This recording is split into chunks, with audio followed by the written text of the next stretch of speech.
दिल्ली में अचानक बढ़ गई है योगी आदित्यनाथ की डिमांड। सीएम पद से कब इस्तीफा दे रहे हैं योगी? अंदर की खबर आ गई बाहर। आरएसएस की बहुत बड़ी तैयारी। सितंबर 2025 में होने जा रहा है कुछ ऐसा, पलट जाएगी देश की राजनीति। सितंबर में ऐसा क्या होगा जिसको लेकर अभी से विपक्ष में पसर गया सन्नाटा।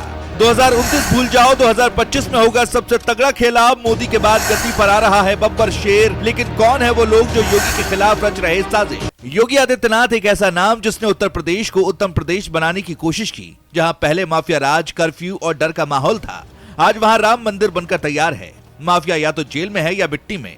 लेकिन अब सवाल है, अगर इतना सब कुछ किया तो फिर सिस्टम योगी से डर क्यों रहा है? ज्यादातर लोग ये चाहते हैं कि योगी देश की राजनीति में आए, लेकिन कुछ ऐसे लोग भी हैं जो योगी को देखना पसंद नहीं कर रहे। क्या है अंदर की कहानी, आपको बताते हैं। दरअसल कुछ साल में योगी आदित्यनाथ सिर्फ यूपी के मुख्यमंत्री नहीं रहे, बल्कि वो एक नेशनल फिगर बन चुके हैं।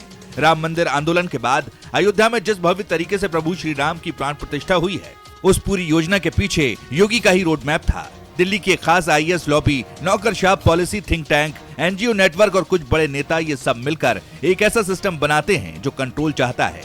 मगर योगी आदित्यनाथ इस कंट्रोल को तोड़ते हैं। वो स्क्रिप्ट नहीं पढ़ते, बल्कि खुद स्क्रिप्ट लिखते हैं। कानूनी कागजी कार्रवाई में वक्त लगता है, इसलिए बाबा का बुलडोजर पहुंच जाता है और फैसला ऑन द स्पॉट होता है। आपको याद ही होगा कि मुख्तार अंसारी, अतीक अहमद जैसे माफिया जिस सिस्टम में फलते फूलते थे, आज उनका नाम मिट चुका है। योगी सरकार ने धर्मांतरण के खिलाफ देश का सबसे सख्त कानून बनाया।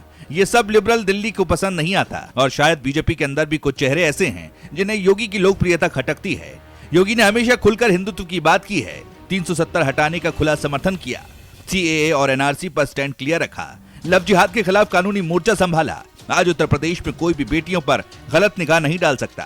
अगर ऐसा करता है तो योगी आदित्यनाथ 24 घंटे के अंदर उसका हिसाब किताब बराबर कर देते हैं। योगी आदित्यनाथ एक सख्त प्रशासक के तौर पर हैं। न्याय करना उनको आता है, बरगलाना उनको नहीं आता। ऐसे में दिल्ली की तरफ जब बढ़ेंगे तो दिल्ली में अपनी पैठ बनाकर रहने वालों को दिक्कत तो होगी ही। टुकड़े टुकड़े गैंग पर योगी बरसते रहते हैं।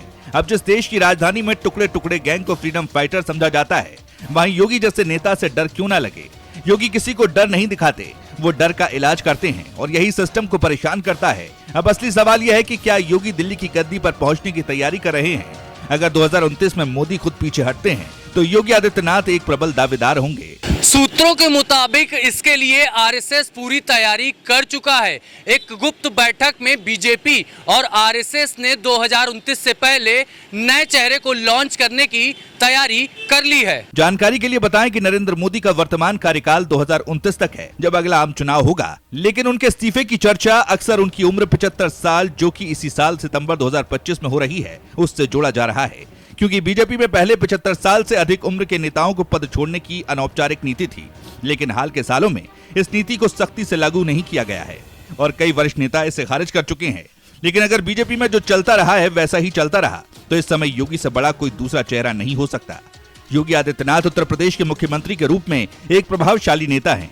उनके समर्थक उन्हें भविष्य के प्रधानमंत्री के रूप में देखना चाहते हैं, लेकिन दिल्ली के लोग जो सिस्टम में घुसे हैं वो नहीं चाहते कि योगी गद्दी संभालें, क्योंकि अगर योगी आ गए तो फिर सिस्टम को बदल देंगे, सिस्टम को फाड़ देंगे। हालांकि अभी तक ना तो मोदी ने इस्तीफे का कोई संकेत दिया है, ना ही बीजेपी ने योगी को उनके उत्तराधिकारी के रूप में पेश किया है। लेकिन हवा तो यही है कि आगे योगी का युग आ रहा है। क्या ऐसा होना ठीक है? महंत योगी प्रधानमंत्री बन सकते हैं? अपनी राय कमेंट कर बताएं।